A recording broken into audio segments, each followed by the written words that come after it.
There is nothing like going to a place that you're getting paid knowing that you're gonna have the time of your life.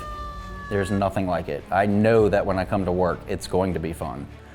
I could run back-to-back calls all day long, and I'm a human being. I'm gonna get tired, I'll get frustrated. But at the end of the day, my friends that I have here in the station that I work with and I work for make it 100%. This is not a job to me, this is a passion. This corridor through here, the Bonsack corridor, it's really kind of a gateway, and it's a gateway to a lot of areas. It's a gateway from Bedford County, Bonsack County. If you look at the growth up and down through here, this area is growing tremendously. Through demand, it was identified that Roanoke County needed a station in the Bonsack area. So that's what kind of spurred the idea and got it going to get us here today. Fire Station 12 is a fantastic place to work. It's in a very good location as far as response times for us to be able to get to places quickly in Bonsack as well as Vinton if we need to back them up. So response times have dropped by over 50%. So prior to building this station, most of the calls in this area were answered by Vinton, the town of Vinton Fire and Rescue Department.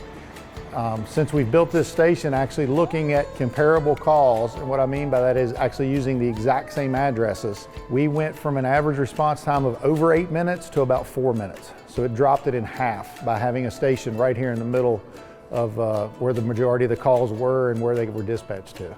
So every morning we grab our gear. It's the first thing we do when we walk in the station.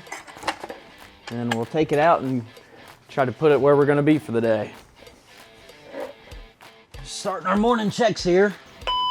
I'm gonna check my battery levels, extra IV supplies in our trauma compartments. My start kit, I got a bag of fluids in here. I like to be prepared to go out the door pretty much as soon as I get dressed and shave my face and get ready for the day. The average day here, we'd get here in the mornings, we do our truck checkoffs. That takes about an hour of our time.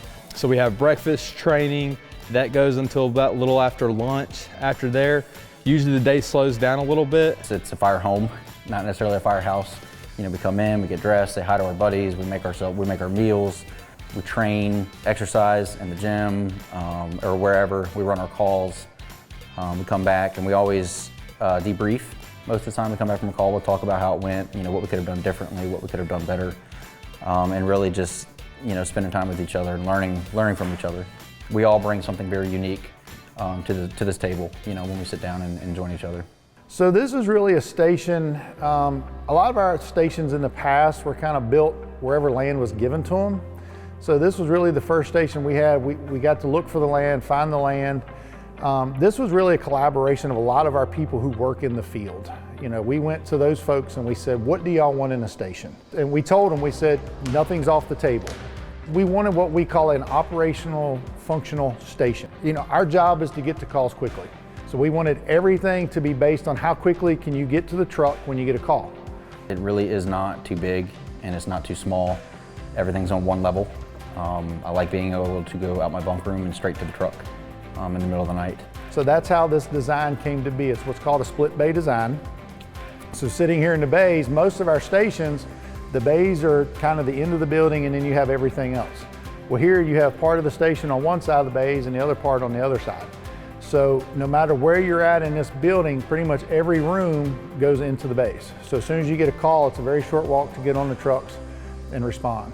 The way the station was designed is we have a dirty side and a clean side. Just that thought process alone and separating it enough as it is really helpful. It's kind of fail-proof if you ask me. I mean, all of our dirty stuff is over there and all of our clean stuff is over here.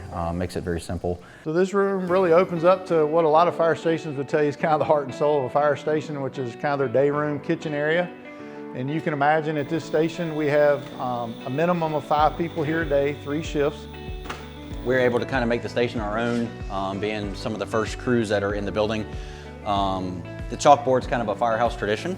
Our previous lieutenant he acquired a very large chalkboard that we actually cut in half for this one. And I had the unique opportunity of actually building the frame and all that good stuff.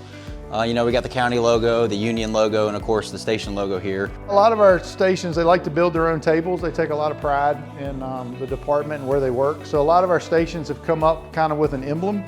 So after this station was built, you know, being built in Roanoke City, kind of the idea of the Great 611 ties to the railroad in Roanoke City days. Yeah, this Go show them your locker. I think it's hilarious. Don't put it on camera. This is my messy locker. This is part of our station alerting. This is the only station that we have that has this. Before you go to bed at night, you can come in here and put whatever your assignment is based on your bunk room. So for instance, if the ambulance only gets a call, if I'm assigned to the fire truck, I don't hear that. It doesn't disrupt your sleep patterns. So it only goes off for the truck that you assign yourself to. As you can see, these beds are actually made by some of our personnel. We've started doing this at a lot of our stations.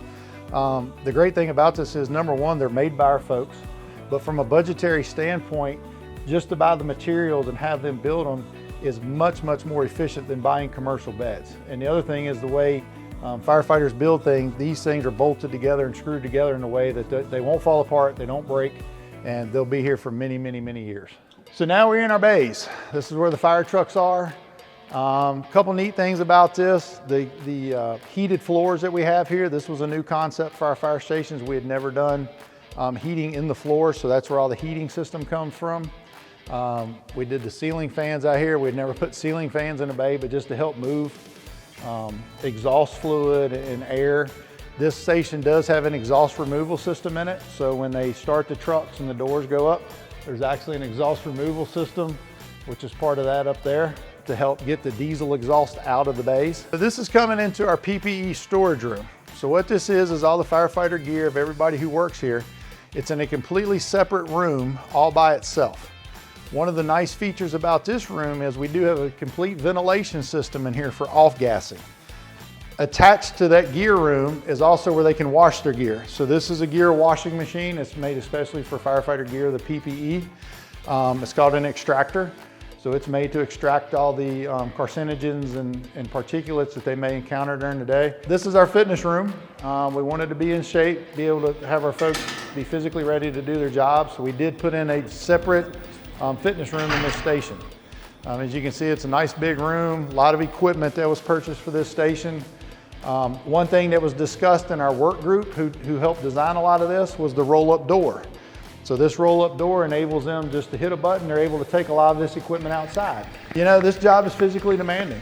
So we want our people to be physically ready. And you know, a lot of times that goes with being mentally ready as well. When we designed the station, there was talks of solar through some Board of Supervisors members. So we did, when we built the station, everything was put in place to add solar to it. So as far as all the conduit, all the electrical work that was needed, it was all part of the initial building phase. So once we were in here to go back and add the solar panels, there was really what I would call a plug and play system.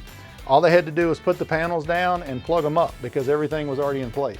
We're very proud of this. You know, a lot of thought went into this, and I can't give our folks in the field enough credit. The people that we had who had ideas, who had thoughts, nothing was off the table. We entertained everything.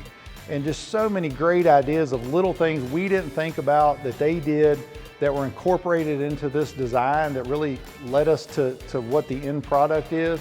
So I think we have a good design, a good concept that can be used for years to come.